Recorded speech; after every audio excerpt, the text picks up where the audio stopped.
allow me to record. I don't know.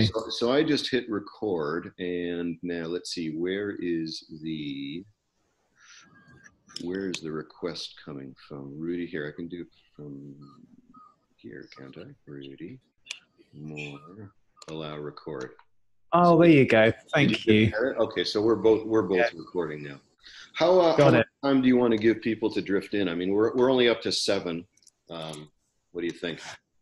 Maybe wait a few more minutes. Hey, Martin. Yeah, because I mean, people generally come in after the hour, from my experience, but we'll see how it goes. So where are you guys now? Hawaii. Oh man, see, I figured based on your tans and your generally smiley demeanor that you weren't. I mean, if the UK is anything like it is here in Canada now, in my part of Canada, it's spring is coming, but she's staying away. So, yeah. You just had a bunch of snow, didn't you? Well, it's gone again, but yeah, we had a good. What did we have? Day or two? When did it snow? 2 days ago? Whatever. Yeah, it happened, and it's gone again. Only in Toronto. What's that, Martin? Only in Toronto. Only in Toronto. Wow. Yeah. Anyway, Nikki, how are you? You can unmute yourself, Nikki. We're not rolling quite yet. I'm good. Oh, good. so good to hear your voice. You just see me as one of those little teeny. Yeah. Yeah, we're all on Facebook. Yeah. And Martine. Is that how you say it, Martine? Yes, close enough. Yes. Oh, cool. So Hi, good. Martine. So good. And Hans. And Hans. Hi, Hans. Hans is from Sweden. So I got that right? It's Sweden, Hans? Okay, here, we can, I'll unmute you for a second, Hans, and you can say hello. Or I'm trying, probably playing at cross purposes there. Hi, Hans, how you doing? Oh, we can't hear me. Oh, we can hear you now. Yeah, it's all good. Yeah, it's correct. I'm from Sweden. Oh, whereabouts? In the southern part, Malmö. Oh, yeah. I did a talk in Malmo with a guy called Rasmus Carlson, like 6 years ago or something. Yeah. I met with him, so I've through the 3P community. So he told me you've been visiting.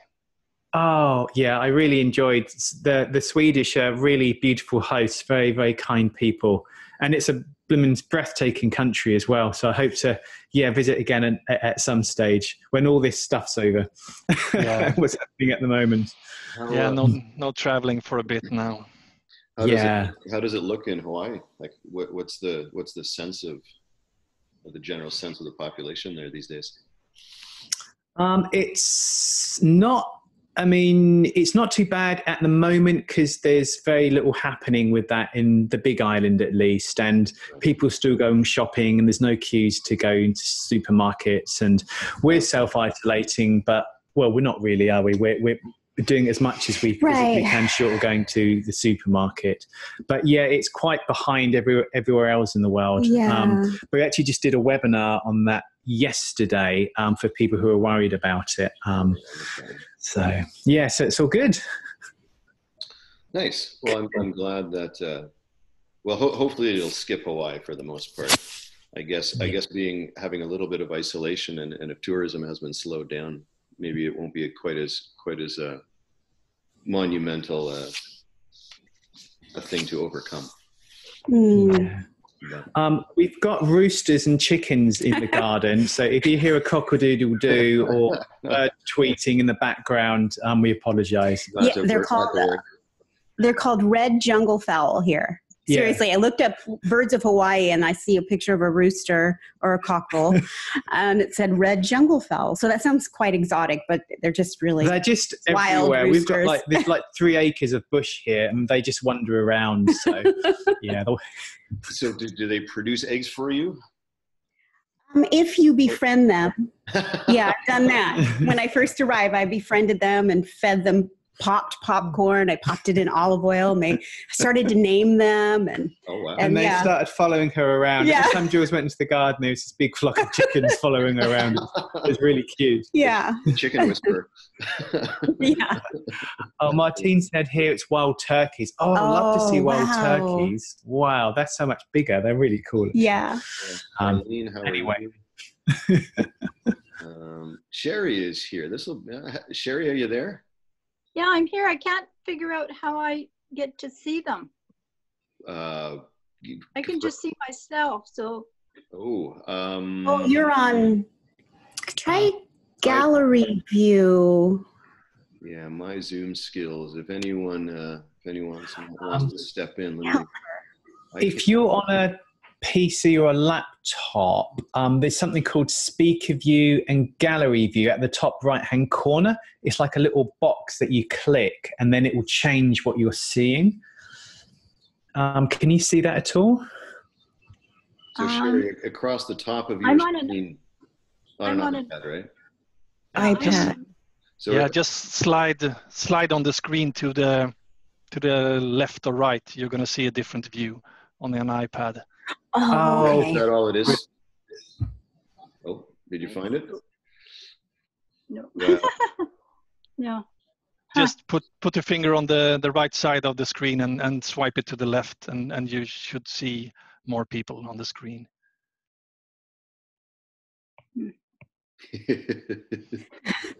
No. Well, the important thing is you can hear us all, right, Sherry? Yeah, I can hear you. So for those of you that don't know Sherry, she was a very early student of Sid's. That's right. Like 1974 early student of Sid's. Wow, that's amazing. When this talk came up, and I found out that Sherry was going to join us, that was just extra exciting, because I think, without putting words into anyone's mouth, what you are going to be talking about is going to be very much in line with what was being said in 74, is my guess. I don't know. I'm excited to see.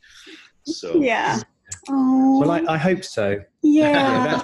That's the direction we're definitely heading, or that's the direction that's been heading towards. So yeah, just organically evolving that way. Yeah. Cool. Super cool. Well, listen, we've got 10. I will keep an eye on participants as they drift in, and hopefully mute them as they come in. Sherry, can you hear me? I can hear everybody. Yeah, I'm gonna mute. I could see you. Now I can't see you after I swiped. So. Oh. Swipe back. I mean, okay. Well, as long as you can hear us and we can hear you. So what I'd like to do is I think get rolling. And as I said, I'll keep an eye on participants as they come in. If you have any questions, throw them into the chat, and Rudy or myself, someone will grab them. And we didn't have a plan at all for this. And this is the first time I've met the two of them, and so I'm excited for that. I've been looking forward to just meeting these two wonderful people. The loose idea that we discussed 20 minutes ago via Facebook was to kind of let them do their thing, and then if we have any questions to ask them, we'll do so. We'll do so afterwards. Does that work for everybody? Yeah. Thumbs up from Rudy. I'll assume that we're good with that. Dominic's giving us a thumb up. Lee's giving me a palm, so I'm not sure what that means, but I think, there's a thumbs up. All right, so without any further ado, shall we jump into it with Rudy and Jules? Go for it. Thank you so much, Michael. Well, first off, it's a real honor and pleasure to be invited to talk to your lovely group of people. And we have loved and admired what you've been doing since you come on the scene. Again, like we said before the recording, I think you really try to take it back to simplicity, to the essence before what we can make up about what Sydney Banks has said. So we're going to do our best today to point to an essence or something before the structures and the measurements that we kind of innocently have to make up to try and talk about something. And so we're going to give it a go. So do you want to start, or shall I start? You can start. Oh, okay. So I had... Sometimes what can offer you liberation after a while can be a bit like a straitjacket. There is a kind of like a wordless space or essence or presence behind life. And as humans, we have to give it some kind of a measurement to put it into words, to put it into a structure, to put it into a form. And before long, we get so used to the form that we've made that it becomes like this beautiful creative essence, which is like water, all of a sudden has got frozen by human concept, and it's become like ice. And then it becomes almost immovable in a sense. And I think part of evolving within a teaching or philosophy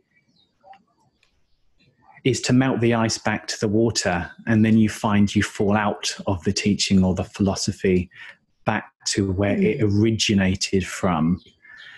And that has implications to, like myself, if you work within a particular teaching, like the 3 principles. But you have to go... You have to follow where the water's leading you, because it will always lead you back to the ocean, and the ocean meaning home, back to this innate essence before the structure. And you find that different words arise within you, how to talk about it as well. And so for me, I think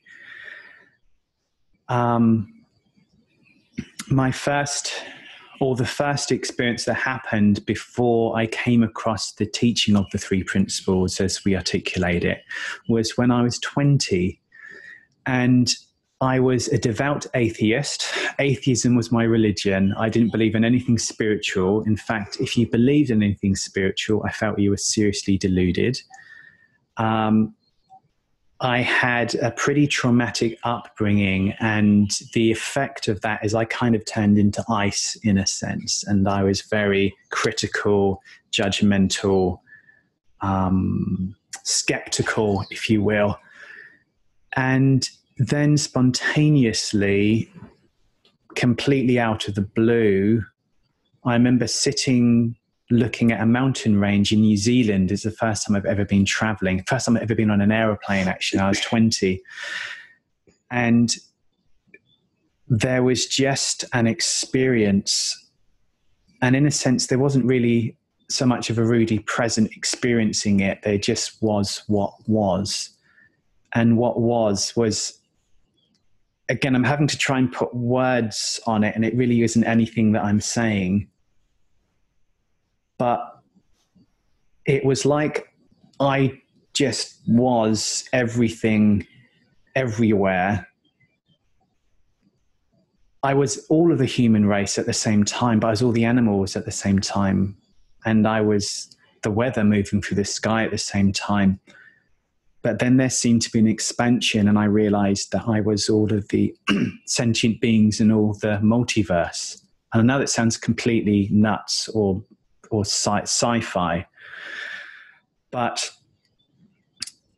there was just this creation. It was creation, a formless presence taking form in the form of humanity and birds and clouds and trees. And also, I mean, and again, this sounds nuts, but there is innumerable billions and billions of other sentient life out there in the multiverse, not just humans. And I don't want you to take my word for it, but I was that for that time. And that's all kind of cool, but I realized that everything's a microcosm of the macrocosm, like all the intelligence of the multiverse is contained in a grain of sand.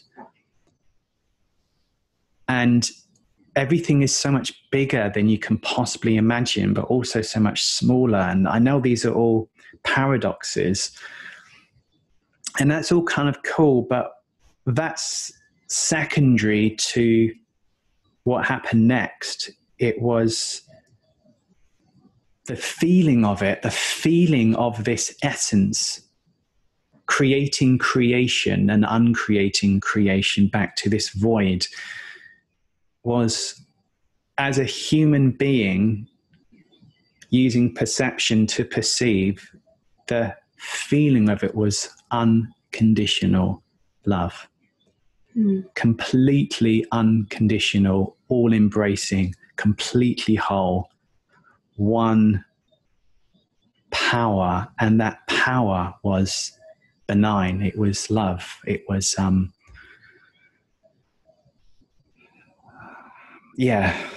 just all embracive. There wasn't anything separate from it. And then I heard somebody crying, and it's like I came back to being Rudi as an identity again, and I was weeping and I was weeping and I was weeping. And then I realized it was me weeping, and I hadn't cried in about 10 years because I was too tough to cry. And it opened my heart, and all of a sudden I could just see the energy field around people, this interconnectedness of everything, and this oneness, this one of everything. And it just put like jump cables on my heart and made my heart alive again. And I struggled to talk. I couldn't talk about it. It was just a wordless essence that I couldn't articulate until I think I'm 47 now. So I think I was about 31 when I came across Sid Banks and Dr. Roger Mills. And then I realized after a while that actually this is a way to articulate what happened. But fundamentally, we live in the greatest power in the universe is love, because it's the only power. And we're all part of this divine creation, which is benign, and it's wordless, and it's majestic, and it's boundaryless, and it's timeless, and there's no words to put on it. I mean, obviously I just have, but they fail miserably. It's like using a baseball bat to play Monet, or using a hand covered in paint to try and draw intricate detail. Like it's really bad. It's a very hard thing to talk about the formless, because you're using the form to talk about it. And there's been many experiences since then going back to this essence. But this essence is you and me. It's the aliveness within you right now. It's just the aliveness that we feel if we're aware of that. And I wanted Jules to talk about how you followed this aliveness, this essence, before having words or a description of right. It. Yeah, it's that which cannot be seen, that which cannot be known, and that which cannot be heard. But without this, nothing can be seen, nothing can be heard, and nothing can be known. And when I was very, very, very, very much, I call it up in my tree branch, there you've got this deep system of all-knowing roots, but yet I was way up in my tree branch, and I had an experience in life. I found myself as a single mom downsizing, and I found myself homeless with my young son. And then the state got word of that and came and picked up my son. And at that point, I felt like you speak of this straitjacket. I died, but I escaped from this straitjacket, and something happened. I couldn't help but be more focused on the here and now, because that's what was happening here and now. My son was being taken away. And there was a quietness. There was a knowing. There was a silence. I can't put words around it, but I just knew that I was not alone and everything was okay. And moving forward, I am so grateful for that experience because my youngest daughter was on her way to university just a few short months later, and she was in a fatal car accident. And I, with the utmost respect, I am grateful for the way how everything unfolded, because had it not, I can't tell you where I'd be right now. But I had an opportunity to fall back into that essence, to fall back into that oneness that's always there and move forward with this always known. And from there, from that point, I like to say I was pretty much non-physical, because I can't explain it. I was honored to be my daughter's mother. I was honored to have her choose me. I was honored to carry her in my tummy. And I moved forward just helping other expressions of this consciousness, other perceptions of this oneness, uncover this for themselves. And I floated to Yosemite and then floated to Hawaii. And I felt there was a little bit of a loneliness because I didn't know of Sid. I didn't know of this community. And then I heard the quote when I arrived to Hawaii: if the only thing we learned was not to be afraid of our experience, that alone would change the world. And that spoke volumes to me, volumes. Because life is not meant to be free of suffering, but there's a freedom within the suffering. There's an evolutionary freedom moving forward. When we go to the gym, I know, Michael, you go to the gym. When we go to the gym, what do we do to our body? What do we do to ourselves? We create difficulty. We push it to the limit so it can grow, expand, evolve.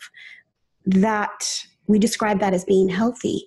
Why is humanity any different? If we are a macrocosm of the microcosm and a macrocosm of the micro, I just said the same thing, vice versa, then why are we any different? I look at life now as welcoming the grittiness of the sand when pebbles roll, being bashed about with the waves to and fro. They birth the glass-like pebbles.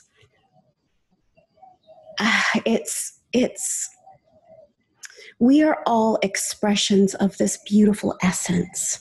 We are all unique, but yet oh so familiar. We move forward on this leading edge of humanity by echoing. And echo is the root word of resonance. Resonance, the Latin term is resonatia. It means to echo. And it's a beautiful way when, as Sid said, when we learn not to be afraid, it's a beautiful way to evolve. It's a beautiful way to move forward in life. So this, when I met Jules, she was glowing and she's working in a country store, and she had lots of people come up to her while she was stacking shelves, telling them their difficulties with their son, with their marriage, telling them what's going on. And Jules was kind of counseling people as she was, putting bread in the bread section and different things, or working on the cash register. I didn't know what I was doing. Yeah. I look back and I say, oh my gosh, I had word vomit again. Mm-hmm. And that's when the words came out of my mouth. And I there I go again. And then I look around and there's these people, they're looking at me. And then I go home to my beautiful roommate at the time and I said, I had word vomit again. And she said, that's just wisdom percolating up. Sorry, I didn't mean to interrupt you. No, it's good. I mean, so you call it word vomit. 3 principles will call it wisdom. But you were articulating something that was helpful for people before you had a structure, before. Right, yeah. So it's not that Jules was teaching NLP or teaching Buddhism or teaching the 3 principles, etc. There was just this essence flowing through, finding words, and then kind of landing within people's hearts. And then the hearts started getting lighter. And this is what we're talking about, the essence. You don't want my previous profession was as a travel photographer, and I traveled all over the world. And to be honest, the most beautiful, warm-hearted, compassionate and altruistic people I've ever met were actually in the hill villages in Nepal. And they were loosely Buddhist, but they didn't read the Dhammapada or practice.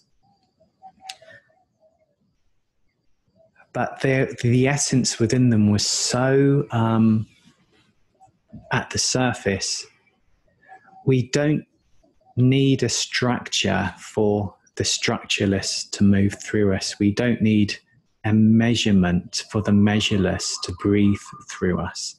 It can be helpful if we don't get lost in the measurement, if we don't get lost in the structure. And I think for me personally, when I came across the 3 principles as a teaching, it was the most clear, neutral, non-denominational understanding that gave words to articulate this essence. But at some stage, I realized for me to really talk my truth, I have to talk a bit like someone who isn't a 3 principles facilitator, because I noticed things like I realized that my emotion, energy in motion, you think and you feel what you think, but that feeling is an emotion, and an emotion is energy in motion. I realized so often and so regularly I could seem to create things in the physical world depending on my resonance. You can call that law of attraction, if you will, but really your feeling state is your resonance, and your resonance via sympathetic resonance will attract like resonance.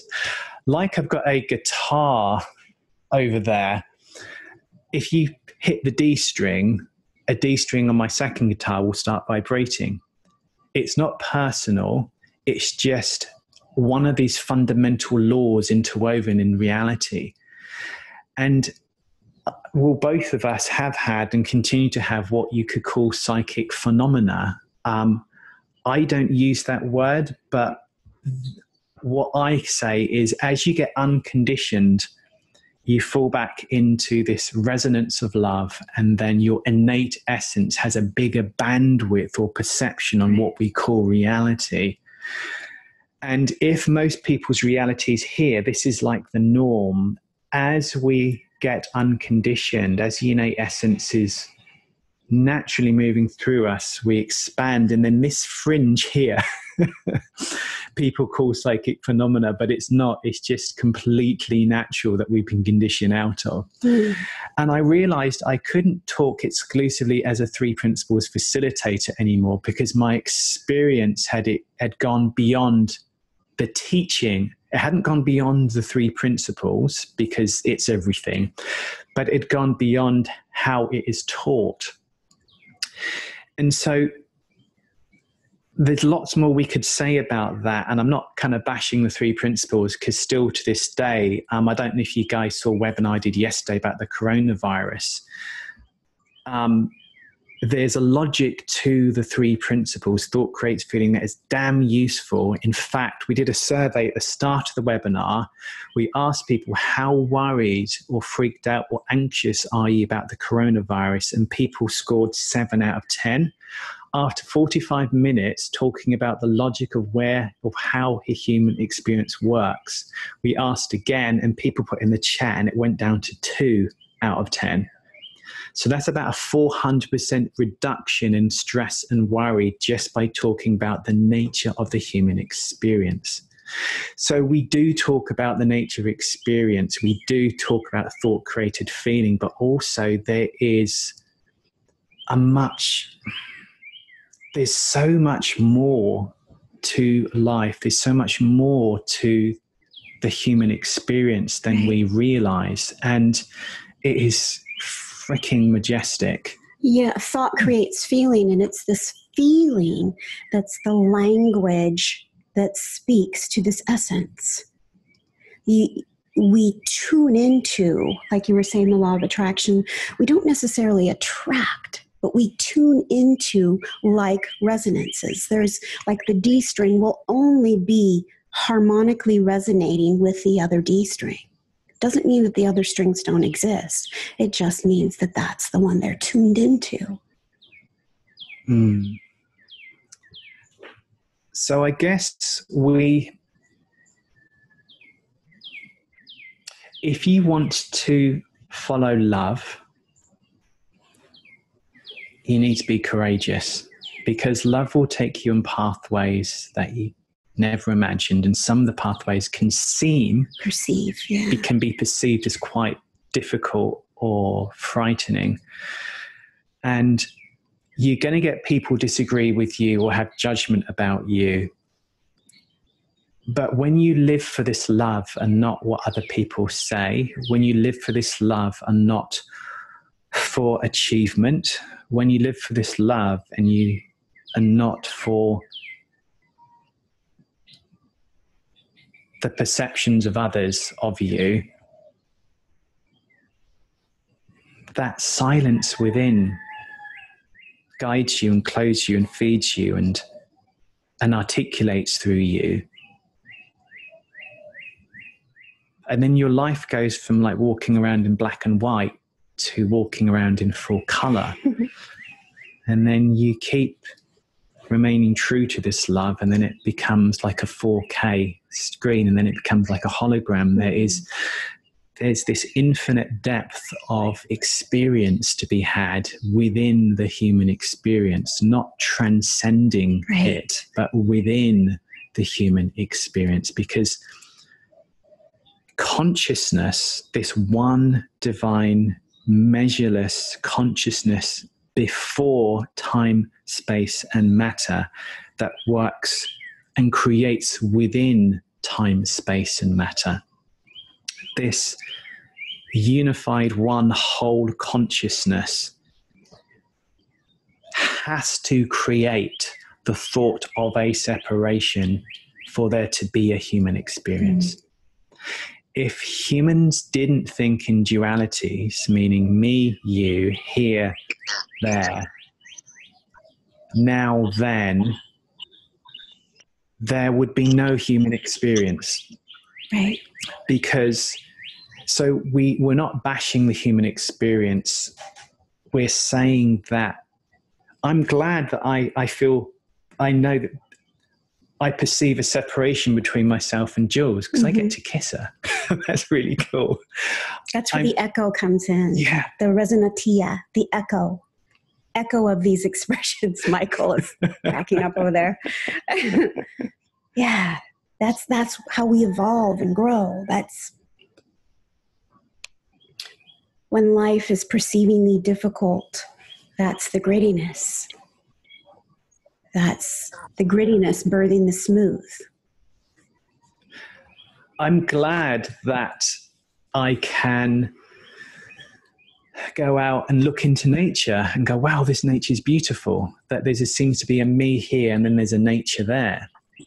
Absolutely, there's no me and there's no nature. There's just one consciousness. But relatively, consciousness is having a thought of separation on purpose to have a human experience. Right. So when we stop splitting consciousness into true self and separate self and form and formless and illusion and truth and essential essence and I don't know, ego, when all these apparent conceptual dualities dissolve, you're left with this exquisite and sometimes painful dance of consciousness humaning. Mm-hmm. And you realize true freedom isn't transcending or escaping, it's in embracing. Because what is this essence is unconditionally loving. It embraces everything. It's completely whole. It hasn't got Bob is special to me, but Susan isn't. It doesn't have a preference because it doesn't have a personal mind. Right. This consciousness's personal mind is humanity. We get to experience a perception of a personal identity. And embracing that, you realize you need one to have a human experience in the first place. So in a sense, holistically. With a W. With a W. Holistically. There's an embracing of the human experience with a realization of what we are and where we arise. It's both. Right. Like the word infinite, when you look at the word infinite, we know it means kind of like everything. But when you look at the word, it's in and then finite. So within the word infinite, there's the finite, meaning a something, and infinite, meaning an everything. We are both. We're relatively a human experience, married, mortgages, coronavirus happening, and we are the everything dancing. We're this tap dance, a celestial, majestic tap dance of life. We're not one or the other. Like, there's this holistic, with a W, acceptance of all of it just as it is. And I realize again that true freedom has nothing to do with my state of mind and everything to do with embracing all states of mind with freedom. Right. And then, like Sid said, if the only thing we learned was not to be afraid of our experience, that alone would change the world. When we embrace and see experience for what it is, we live in a world. And at the same time, we kind of are the world. But dualities collapse and you just walk around in this incredible divine majesty while you're having a freak out and you have arguments and you suffer you thinking about your bank account. Like it's both happening concurrently. And one last metaphor, because we've been talking for a while, is, did you want to say anything, honey? So I've been talking. Oh, no. Well, yeah, the dance. I mean, we see that, as Rudy says, we aren't part of nature. We are nature in human form. And that speaks volumes to me as well, because when we look at the trees and they lose their leaves in the fall, if one didn't know better, if one focused on that, one would think that the tree is dying or it's dead. But actually, it's all part of the dance of life. We're no different. We know that the spring is going to birth the brand new, beautiful buds and flowers and smells. And the leaves that fall down to the ground are going to nourish the ground and give vitamins to the trees. I mean, it's all the dance of life. Yeah, that's what I wanted to say. Wow.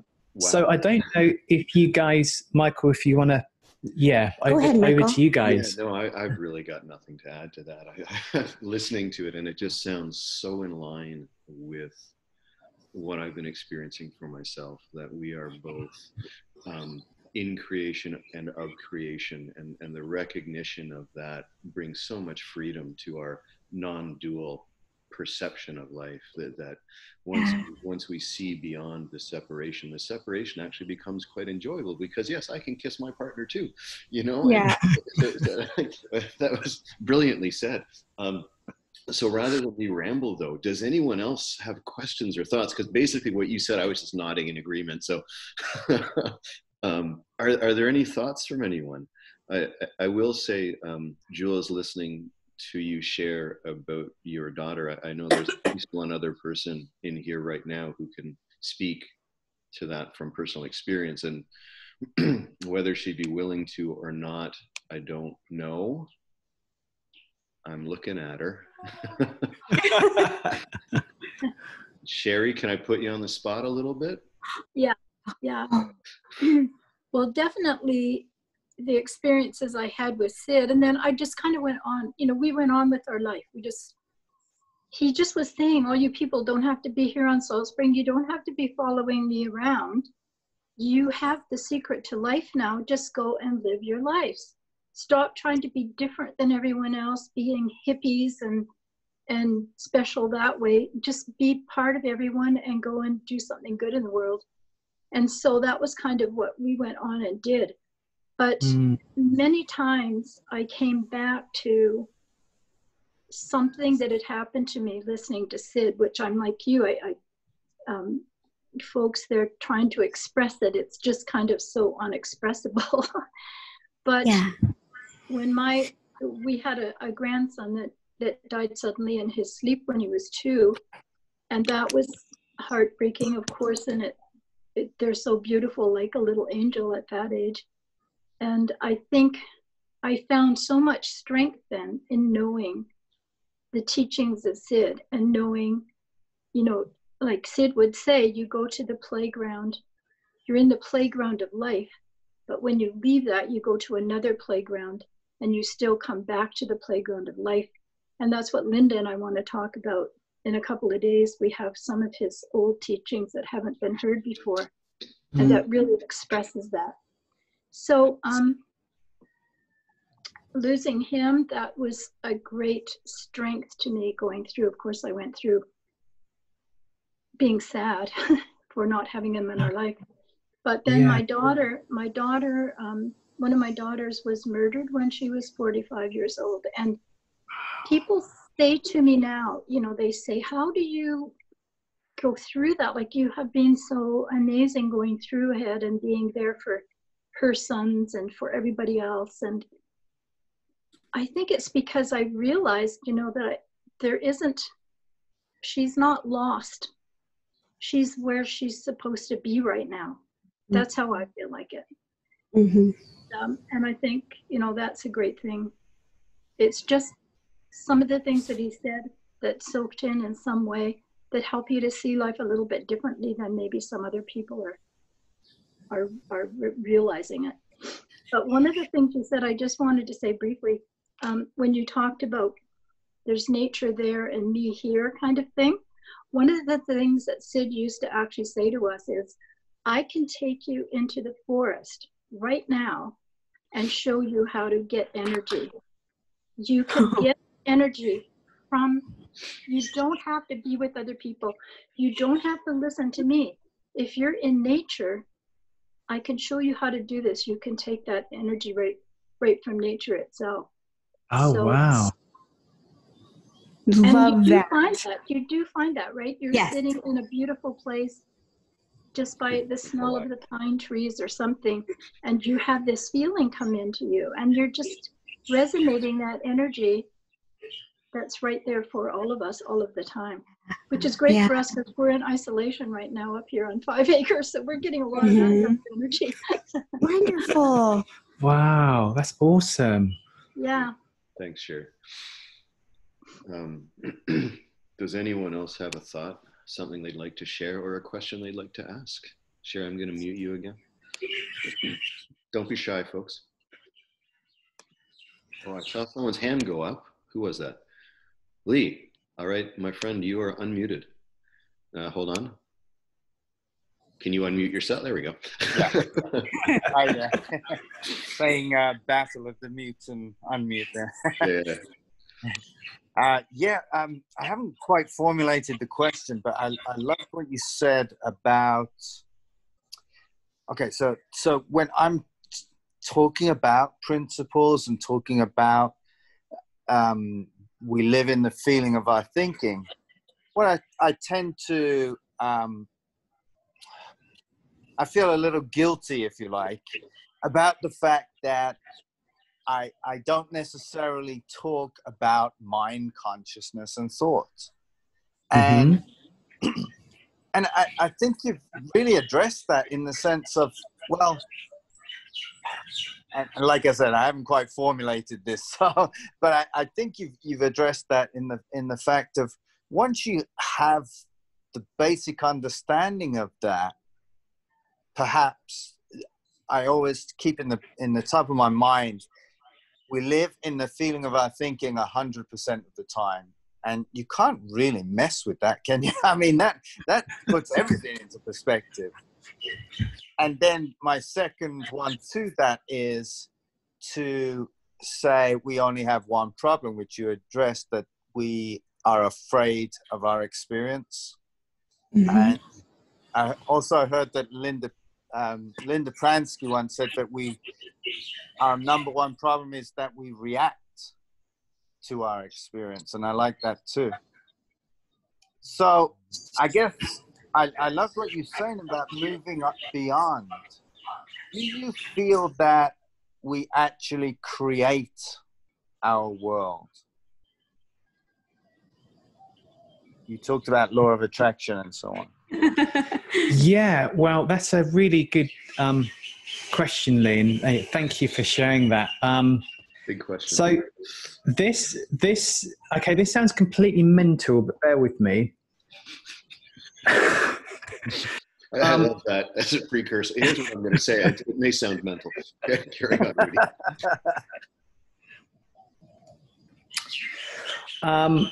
Sorry, the birds are quite loud today. That's just birds tweeting in the background. We've got a coconut tree outside the house, and I think when they hear us talking, they start talking a lot. Anyway, I'll carry on. I digress. So, okay, take the color green. Okay. Now, green is a wavelength of light. Same with violet and red. They're all wavelengths. Like red is a wave, like a longer wavelength, and violet is a shorter wavelength. Now, talking absolutely, there isn't such thing as colors. There's just wavelengths. But as a human, we need a brain and a central nervous system to interpret these waves into a measurement. And so the world as we know it at one stage isn't really there. It's just this big soup of interconnected consciousness. But because we have the faculty of a brain and nervous system, it puts a measurement on it. And again, we are within time, space, and matter, and here and there. But if you look at animals, like some species of birds, they can perceive much longer and shorter wavelengths. So colors are very different to them. And some of them can see in infrared. Like they used to think that dolphins were psychic because they did this test where they put a beach ball in a box and it had two boxes next to the pool. And the researcher was asking the dolphin, like, where is the ball? And the dolphin always guessed correctly, but you couldn't see the ball in there. And then they worked out about a decade later that dolphins work via sonar. They can send out sound waves that gives them a visual image. Now, we can't do that. So a dolphin's perception, bird's perception is very different from ours. So do we create reality? There is the fact of this one consciousness. As a human, we're creating a reality in our heads in a human way, and that is our reality. So there is and there isn't a true reality at the same time. I think he was asking about law of attraction. Yeah. I was just going to add to that, Rudy, and that creation of reality, that perception of a creation of reality is happening within every life form on the planet. To whatever degree they are expressing that. which is so cool. You know, 7.8 billion people on the planet. So you got that many perceptions, and then you have, I don't know, exponentially more life forms, all also having their own perception from within that creation, which is just mind-boggling to me. Yeah. Sorry, I just wanted to, that just popped in to share with folks. Lee, does that, I know they're going to say a little bit more about law of attraction, but are we on the right path here, Lee, for you? Yeah, absolutely. Absolutely. Cool. Phenomenal. It's such a great subject to move on from, not from three principles, but within the three, the understanding. Yeah. Agreed. Yeah. There's something from the HeartMath, the Institute of HeartMath. There's the Global Coherence Initiative, and that's kind of along the line. I'm studying that and to be a add-on facilitator, but there's something along the line of law of attraction there. There's these satellites, one in the northern hemisphere and one in the southern hemisphere, and what they do is they monitor the electromagnetic field around the globe. With the, I said that emotions are the language that speak to this cosmic soup or divine matrix, if you will. So science has the ability, and they have measured that after a significant event, they are able to measure compassion in the electromagnetic field. And I say compassion because that's a heart-based emotion. Mm-hmm. It has a higher frequency than fear, sadness, grief. So with that said, the fear, sadness, and grief is immeasurable. It doesn't have enough power to change this cosmic soup that we live and breathe. But yet, our love, our compassion, I mean, you saw that with the Maharishi effect. What is that? Back in the summer of love, 1972 or something, when the Beatles, they did their last recording of All You Need Is Love. I think it was that year.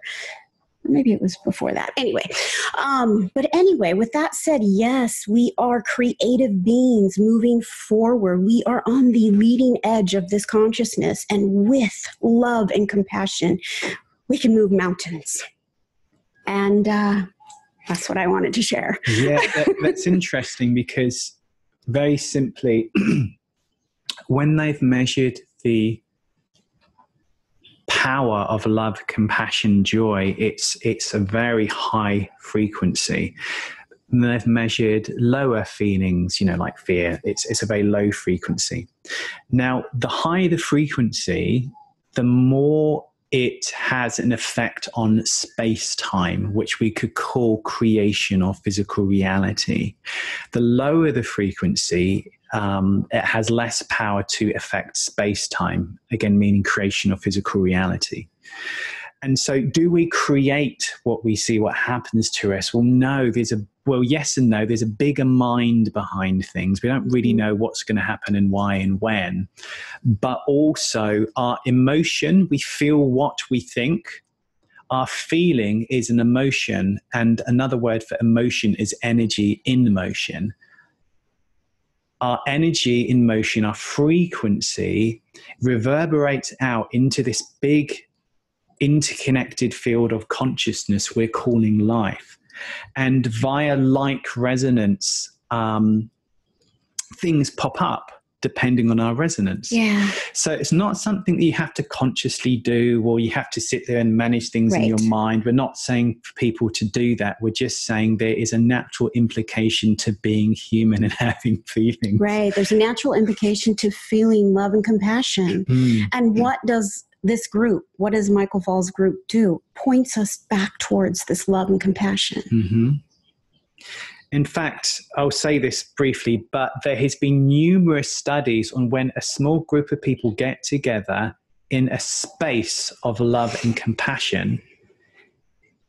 It's statistically significant and proven now that this space, road traffic accidents, hospital visits, violent crime, they all drop from that presence. So when we understand the nature of our experience, a natural implication is we get less judgmental, right. we feel more loving, we have more compassion in our hearts. That is a direct knock-on effect into the collective consciousness of the world. And so as this life essence flows more freely through us, it's not just good for us, it's good for our brothers and sisters from this same life essence in time, space, and matter. That's interesting. So we are all, in a sense, amplifiers of that. Yeah. Have the potential to be amplifiers of that, right? Yeah, definitely. Cool. I know we're getting a little bit close here. We started a little bit later. Do we have anything to add from either one of you or from anyone who's listening? As we sort of get close to winding up a little bit? Oh, yeah, Michael, we've got, if people are interested to know more about this, we've got an event coming up called Nature's Mind. We have a Facebook group too. It's called Nature's Mind. And I can put the link. Can you throw that into the chat for people? Oh, yeah. Yeah, I'll put the... and then we can coordinate. If you want to send me the link to all this stuff, I'll throw it in the group. And that's the link to the event. And what it is we take the logic and wisdom of the three principles paradigm, and we unify non-duality, law of attraction, psychic phenomena, the three principles. So we simplify it, we naturalize it, we get rid of the structures and the superstitions and kind of boil it all down to the essence. It's all natural powers within creation, and it's ordinary and it's normal. And it releases so much more mental real estate within people's consciousness to experience something beyond the physical within the physical. I can't think of anything more appropriate as a backdrop to that, Rudy, what you just said, than the birds that I'm hearing behind me. Brilliant. So I have so much agreement with everything that you've both been saying. Normally I can come up with some kind of a question or some point that, it's very, very rare for me to be tongue-tied like this, but I got nothing to add other than thank you. And just, I'm really feeling an affinity for what you've been saying. And it feels very comforting in a way to hear other people express thoughts that are similar to my own. So whether that makes all of us crazy or not, I don't know, but it's nice to hear like-mindedness, it's very cool. You ignited our own courage, or my courage. I was like, Michael's really opening doors, Oh, yeah. Yeah. It's like for months now, Michael's doing this, and you just have I've had a pretty good teacher along the way of the if you don't care what happens, if you don't worry about the outcome, then you can pretty much do whatever you want. Anyway, that's a completely different conversation. We'll save that one for another time. So once again, to everyone who's there, do you have any thoughts? Does anyone have any more questions as we begin to wrap up a little bit? Jessie Lynn, was that your hand? Yeah, I saw Jessie's hand. Yeah, Hi. go. And Hi, Jessie. Hello, Rudy. How are you guys doing?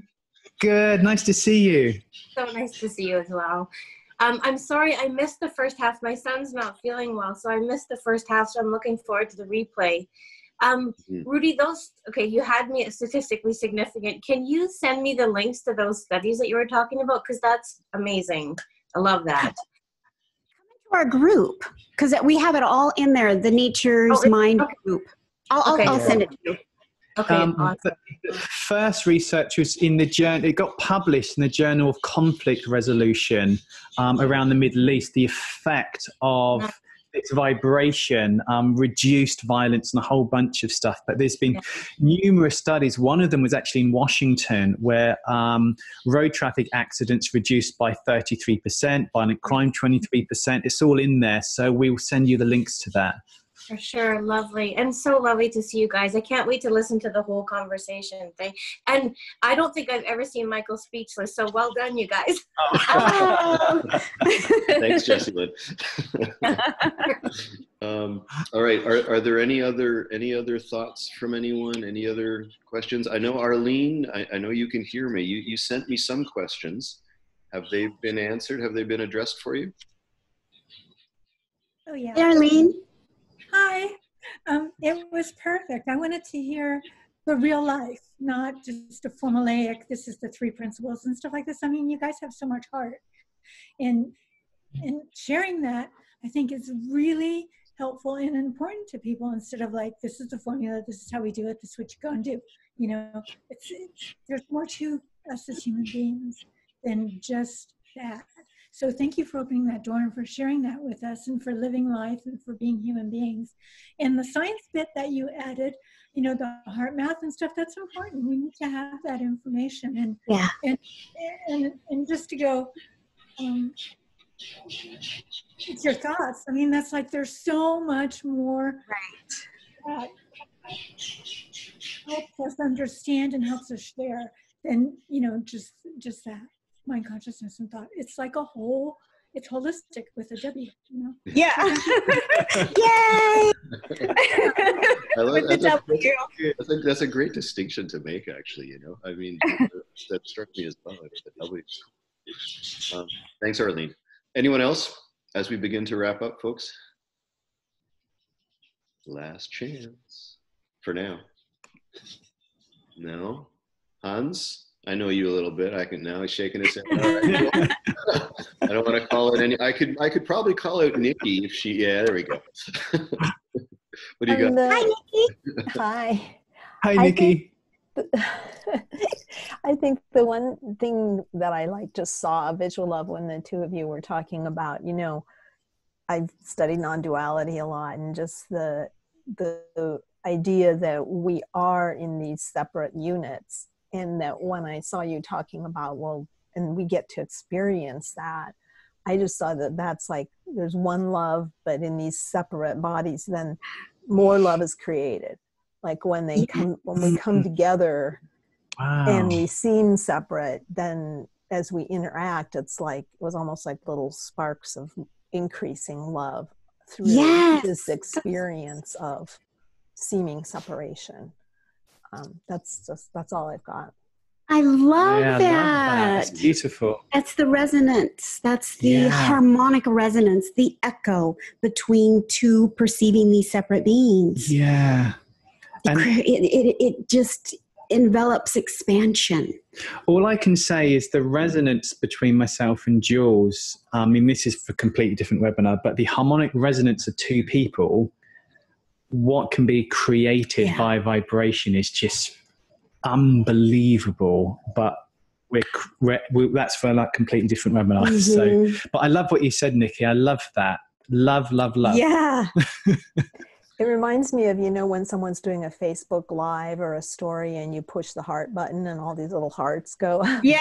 It's kind of like that. It's like when we come together in apparent separate spaces or whatever and we connect, then there's just like all these little. Yeah. Oh. It's such a nicer way to perceive separation as a potential for creation rather than how a lot of people perceive separation, which is as separate, and bringing that separation towards something that is, well, again, I use the word amplifying again. It to me is just like, that's just spot on. It hits the nail on the head so cleanly. Yeah. This is kind of cool. This is very cool, man. I'm so glad we got this together, and I'm so glad we didn't plan what we were going to talk about. Right, exactly.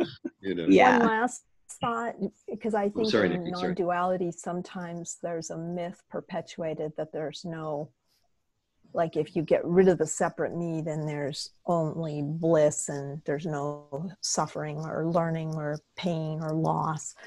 And I don't think that's true. And I love the way you guys express that, because then I think there's a lot of people trying asserting I don't have a self and I don't suffer, and if I can teach you how to not to have a self and not suffer, and I've learned so much in life through pain, Yes, the grittiness, just like going to the gym, creating difficulties for our body, for our muscles, for our growth. Yes, don't ever forget that. Yeah, it's the grittiness in life that bursts the smooth. Yeah, the harmonic resonance, the echo. Beautiful, Nikki. Yeah, Nikki, you're very holistic the way you view With all a W. this. With a W. It's beautiful. It's really good. Yeah. Oh, we might have a guest speaker on our Nature's Mind. Well, he said yes. His name starts with a D and ends with an Ominic. So he's going to help do our malleable universe portion. So. Oh, very cool. I know. He always comes anyway. He's pretty much, we might as well have him as a speaker because he's always there. And do you want to give that a quick plug? When is that plug? When does that happen? So it is May the 16th. It's the weekend of the 16th and 17th of May. And we're going to record it. And this is the third time we've done it. And we've been integrating the principles really cleanly in with all these other potential things, but we've really got it down now. Yeah. So it really just helps evolve freedom and love. And with that, comes love. And with that comes harmonic resonance. It's like what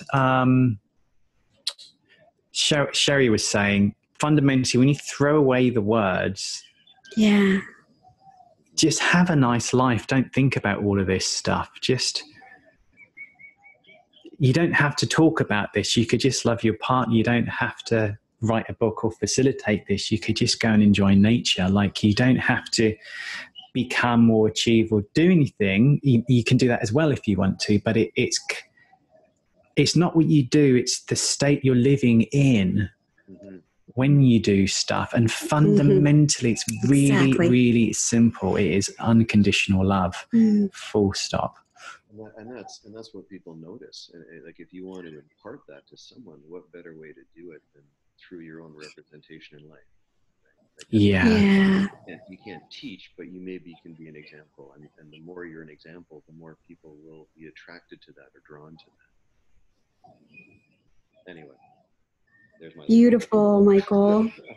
Well, this I can't believe that I have to actually look at the clock and go, I've got another call. Sorry, everyone, because I'd stay here for a bit longer. So let's close her off. We've got 30 seconds if someone wants to squeeze something else in. Do a quick glance around. No. Okay. So thank you so much to both of you and to all of you that came. I have a feeling that this one's going to be viewed often, once we get the recording up. And I'm so glad we were able to do this, and I'm so happy that you joined us, and I'm so happy that selfishly I finally got to meet you guys. It's so cool. Oh, thank you so much, Michael. It was an honor. I was so excited when you asked. Oh, well, I will. I'll see you soon. Okay. Cool. Thank you, Michael. Thank you, everyone that's been with us. We appreciate you listening to us waffling on. If you want to unmute, I'm unmuting people so we can do a big community goodbye that no one really hears anyone say anything.